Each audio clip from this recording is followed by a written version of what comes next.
I think we all need to catch our breath after these words. Thank you for being here. And one of the things we are most proud in this movement is the ability to bring together community leaders from different backgrounds and religions, everyone together for the same cause. And we are honored to have today Reverend Dr. Eileen Altman, Associate Pastor at First Congregational Church of Palo Alto, UCC.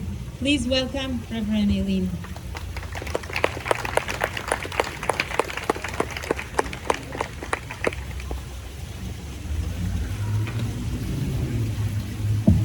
Greetings to all of you. It's actually inspiring to be in this gathering today. I began serving as Associate Pastor of First Congregational Church of Palo Alto in July of 2007, and later that year I began serving on the steering committee of Multi-Faith Voices for Peace and Justice, a group which formed in 2003 during the run-up to our invasion of Iraq in March of that year.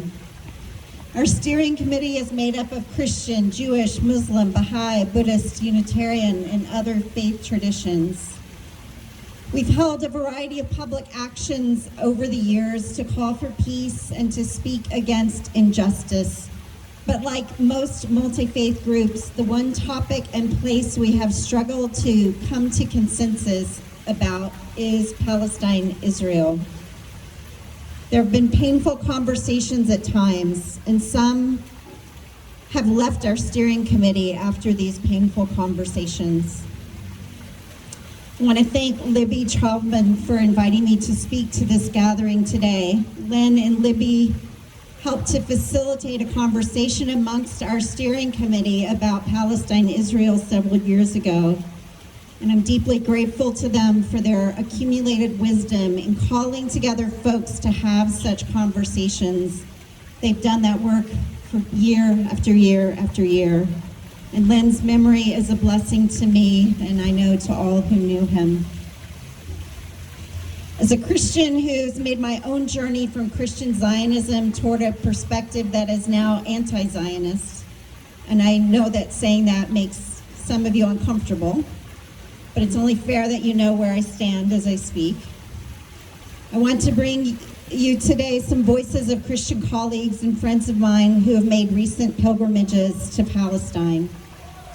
My colleague, Reverend Bruce Reyes-Chow, was part of a Presbyterian delegation to Palestine in mid-February, and I followed his journey closely. And then another delegation of 23 Christian leaders from many traditions returned on Monday of this week from a trip which started February 27th. And then they immediately went to Capitol Hill to speak to congressional leaders. I want to read you part of the statement of that delegation, and I quote, "Nothing has changed and everything has changed." These are the words of Sam Bahor, Palestinian-American businessman and activist who spoke to our delegation.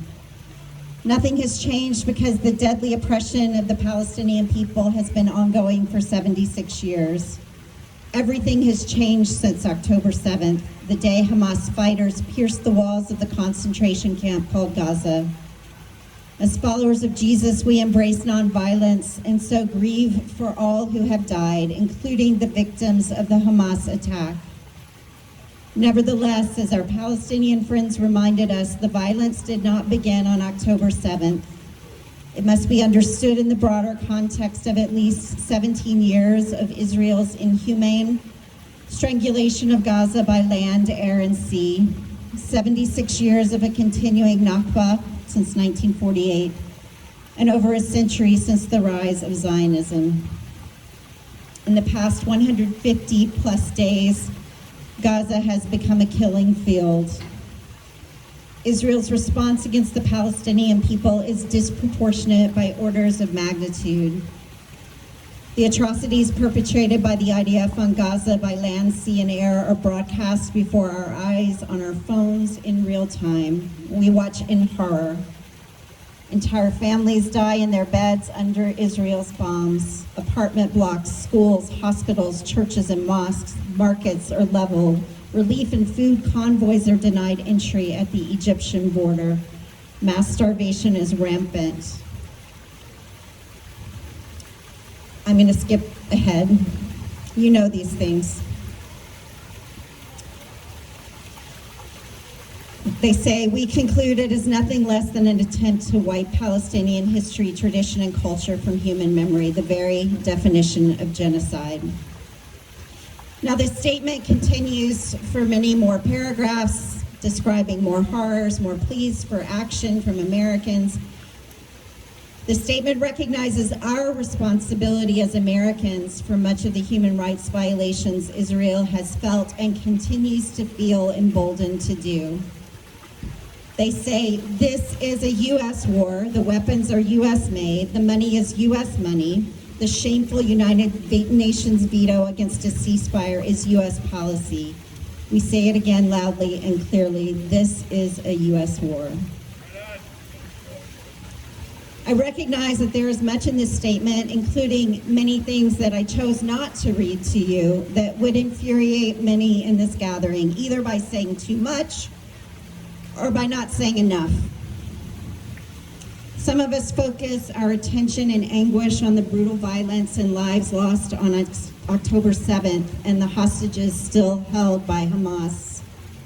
Others of us focus our attention and anguish on the brutal assault on Gaza since then, an assault that has no strategic value for freeing hostages and therefore seems to many of us can only be explained as ethnic cleansing at the very least.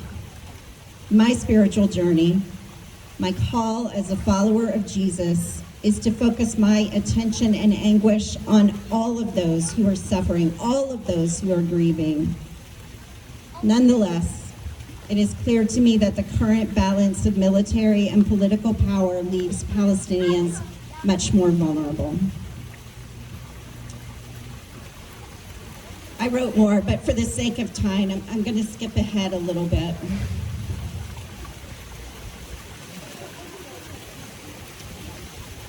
I know that words like anti-Zionist, apartheid, ethnic cleansing, and genocide may enrage many of you and evoke fears of anti-Semitic hate and violence. And I use these words today in full recognition that they cause pain and that my European Christian ancestors have caused much of that pain for many of you and your ancestors.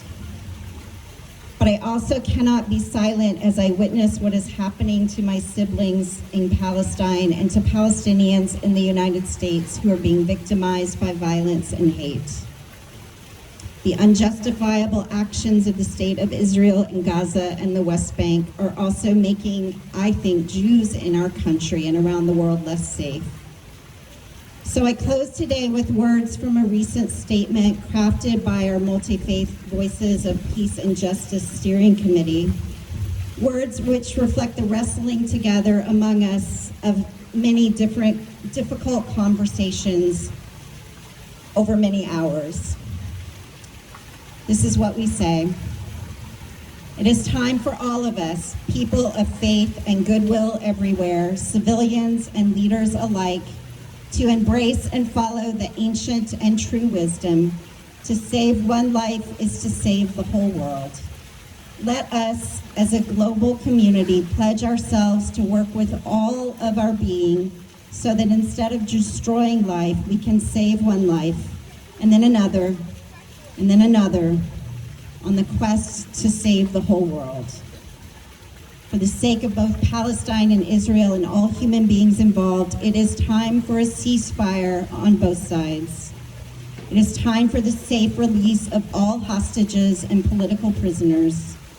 It is time for the necessities of life, water, food, medical care, fuel, shelter, and safety to be accessible for all. It is time for a negotiated peace now, with a path for justice, security, democracy, and restoration for both sides. It is time to rebuild the communities destroyed by war. May it be so.